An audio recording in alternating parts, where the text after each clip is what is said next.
Hi കൂട്ടുകാർ, അസ്സലാമു അലൈക്കും വറഹ്മത്തുള്ളാഹി തആല വബറകാതുഹു.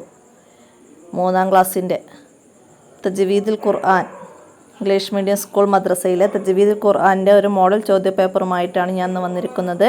നമുക്ക് ചോദ്യത്തിലേക്ക് കടക്കാം. ബിസ്മില്ലാഹിർ റഹ്മാനിർ റഹീം. നൂനിനും മീമിനും മാത്രമുള്ള ഒരു വിശേഷണമാണ് എന്ത്? ഉന്നത്ത്. ഉന്നത്ത് എന്നത് ശരിയായപ്പെടുത്താം.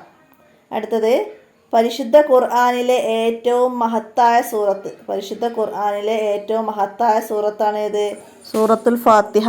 ഫാത്തിഹ സൂറത്താണ് ഖുർആനിലെ ഏറ്റവും മഹത്തായ സൂറത്ത്. അടുത്തതാ, നബി സല്ലല്ലാഹു അലൈഹി വസല്ലമ തങ്ങൾക്ക് ഖുർആൻ ഓതിക്കൊടുത്തു. ആരാണ് ഖുർആൻ ഓതിക്കൊടുത്തത്? ജിബ്രീൽ അലൈഹിസ്സലാമാണ്. ജിബ്രീൽ അലൈഹിസ്സലാമാണ് നബി സല്ലല്ലാഹു അലൈഹി വസല്ലമക്ക് ഖുർആൻ ഓതിക്കൊടുത്തത്.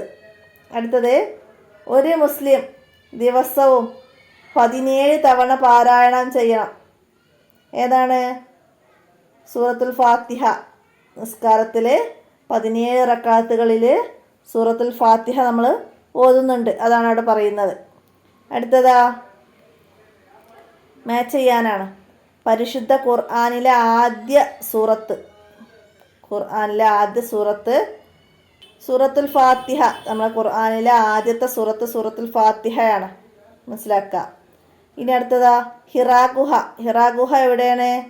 ജബലുന്നൂരിലാണ്. ഹിറാ ഗുഹ ജബലുന്നൂരിലാണ്.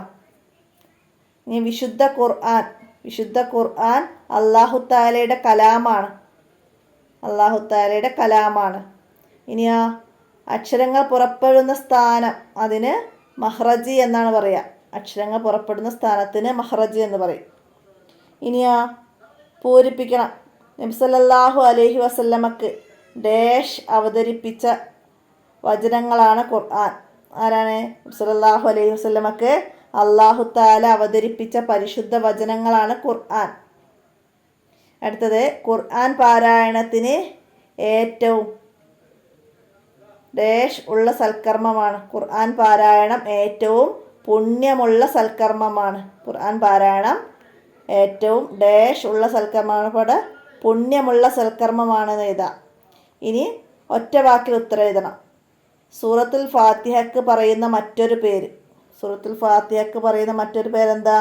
സബ മസാനി, ഉമ്മുൽ കിതാബ് എന്നൊക്കെ പറയും. അപ്പം അതിൽ നിന്ന് ഏതെങ്കിലും ഒന്ന് എഴുതാം. അടുത്തത്, സജദയുടെ ആയത്ത് ഓതിയാൽ എന്ത് ചെയ്യണം? സജദയുടെ ആയത്ത് ഓതിയാൽ സുജൂദ് ചെയ്യണം. സുജൂദ് ചെയ്യണം. അടുത്തത്, ഓത്ത് അവസാനിച്ചാൽ എന്ത് ചൊല്ലണം? സദഖല്ലാഹുൽ അലീം എന്ന് ചൊല്ലണം ഓത്ത് അവസാനിച്ചാൽ. ഇനി ഒറ്റ വാചകത്തിൽ ഉത്തരം എഴുതണം. എന്താണ്? തജ്വീദ് എന്നാൽ എന്ത്? തജ്വീദ് എന്നാൽ എന്താണ്? ഖുർആൻ പാരായണ നിയമങ്ങൾക്കാണ് തജ്വീദ് എന്ന് പറയുന്നത്. ഖുർആൻ പാരായണ നിയമങ്ങൾക്കാണ് തജ്വീദ്. അടുത്ത്, എന്തിനാണ് ഉന്നത്ത് എന്ന് പറയുന്നത്? എന്തിനാണ്? തരിമൂക്കിൽ നിന്നുണ്ടാകുന്ന രാഗത്തിനാണ് ഉന്നത്ത് എന്ന് പറയുന്നത്. ഷദ്ദുള്ള നൂനിനെയും മീമിനെയും പ്രത്യേകം ഉന്നത്ത് ചെയ്യണം. മനസ്സിലാക്കുക. അടുത്തത്, 4 വരിയിൽ കുറയാതെ എഴുതണം. എന്താണ്? ഖുർആൻ പാരായണത്തിൻ്റെ അദബുകളിൽ നിന്ന് 4 എഴുതുക. എന്താണ്? ഉളൂ ചെയ്യുക, കിബിലയിലേക്ക് തിരിഞ്ഞിരിക്കുക, മിസ്വാക്ക് ചെയ്യുക, ഖുർആൻ ഉയരമുള്ള സ്ഥലത്ത് വെക്കുക, സജദയുടെ ആയത്ത് ഓതിയാൽ സുജൂദ് ചെയ്യുക, ഹത്തം ചെയ്താൽ ദുആ ചെയ്യുക. ഇങ്ങനെ കുറേ കാര്യങ്ങൾ നമ്മൾ പഠിച്ചിട്ടുണ്ട്. അപ്പോൾ അതിൽ നിന്ന് 4 എഴുതുക. അപ്പോൾ എത്രയാണ് തജ്വീദിൻ്റെ മോഡൽ ചോദ്യ പേപ്പറിൽ നിങ്ങൾക്ക് വന്നത്? അപ്പോൾ നിങ്ങൾക്ക് മനസ്സിലാക്കി ഉപകാരപ്പെടുത്തുക. വീഡിയോ കൂട്ടുകാർക്കൊക്കെ ഷെയർ ചെയ്ത് കൊടുക്കുക. അസ്സലാമു അലൈക്കും വറഹ്മത്തുള്ളാഹി വബറകാതുഹു.